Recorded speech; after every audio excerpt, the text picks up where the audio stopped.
According to early rumors, the iPhone 13 will be the first non-SE iPhone to feature Apple's Touch ID fingerprint authentication since the iPhone 8.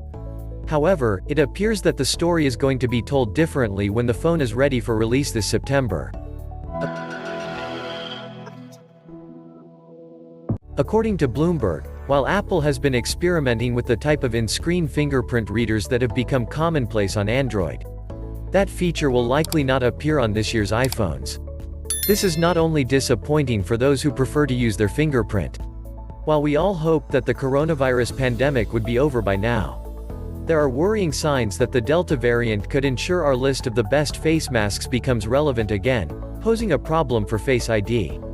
Though there were doubts when the iPhone X ditched the Touch ID-enabled home button in favor of Face ID, critics were quickly won over by how well Apple's facial authentication worked. Touch ID has only gotten better over time, and it is now only available on the iPhone SE and a large portion of the iPad lineup.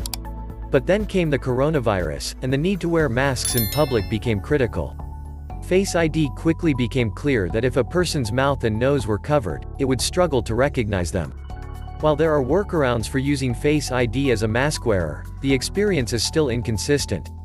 While the vaccine rollout has made the world a much better place than it was a year ago, there are signs that the Delta variant is pushing things back. Mandatory mask wearing is set to return in a number of cities, including Kansas City and Los Angeles. Masks never really went away outside of the United States, where Apple sells a lot of iPhones. In London, all restrictions are set to be lifted today, July 19. But public transportation within the city will still require mask use as a condition of use.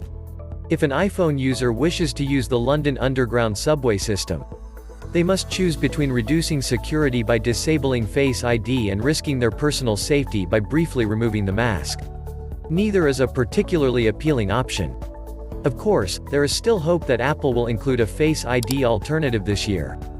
Bloomberg only reported that the feature will, likely, not be available this year, and even then, the article is referring to the rumored under-screen Touch ID that Apple is testing. Touch ID is embedded in the lock button of the most recent iPad Air. So that is something Apple could bring to iPhones, allowing the fingerprint scanner to return without the need for the home button or under-display technology. That, hopefully, will be the case. Not only would more ways to unlock the iPhone be objectively beneficial, but by emphasizing this as a COVID-19 specific measure, Apple would be doing its part to remind people that the pandemic is far from over. And everyone must remain vigilant to ensure the nightmare does not extend into 2022. What do you think of the iPhone 13 not coming with fingerprint ID features? Please let us know in the comments. And don't forget to like and subscribe for more videos every day.